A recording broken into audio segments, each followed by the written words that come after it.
Ya, Assalamualaikum warahmatullahi wabarakatuh. Pada kesempatan kali ini, saya akan menjelaskan mengenai proyek 6, yaitu dasar-dasar spreadsheet.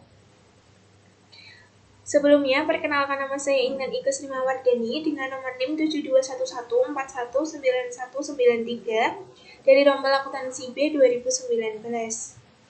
Menginjak pada materi, yang pertama adalah pendahuluan. Menggunakan Microsoft Excel untuk membuat sebuah lembar kerja sederhana. Contoh ini menggunakan dua lembar data atau datasheet. Lembar pertama berisikan barang-barang yang ditagihkan, lembar kedua berisikan informasi harga. Contoh ini membuat sebuah faktur. Faktur ini berisikan 4 barang, yaitu chair, tab, lamp, dan pillow.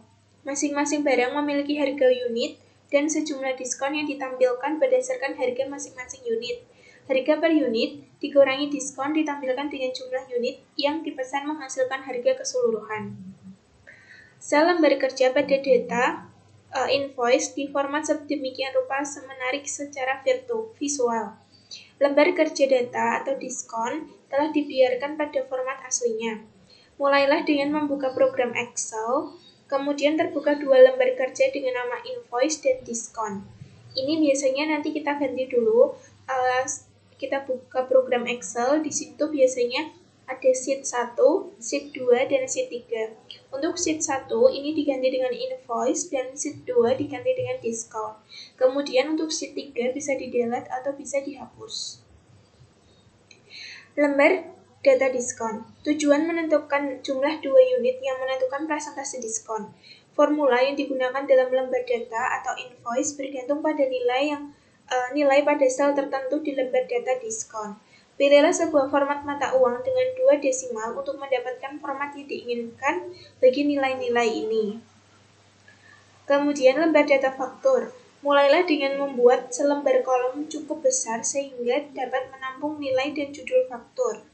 Sel A1 memiliki entry invoice, sel B3 dan B7 berisi kata-kata item, chair, tab, lamp, dan pillow.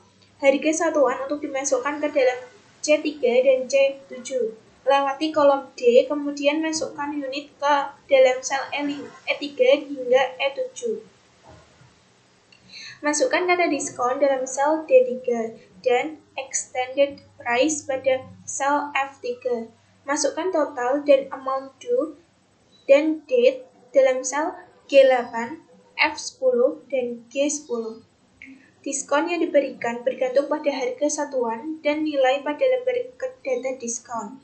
Ini adalah formula bersyarat yang mengharuskan perintah if untuk menentukan suatu nilai. Suatu peringatan, urutan pernyataan if amat penting ketika 2 atau lebih pernyataan tergabung dalam satu formula. Pernyataan if akan terhenti ketika sebuah perbandingan benar. Kita harus mengambil nilai yang terbesar terlebih dahulu.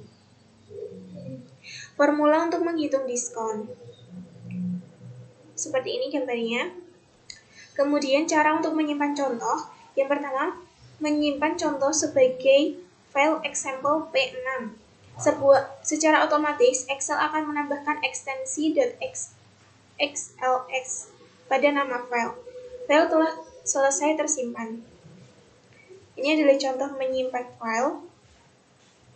Demikian yang dapat saya sampaikan, kurang lebihnya mohon maaf dan semoga dapat bermanfaat untuk kita semua.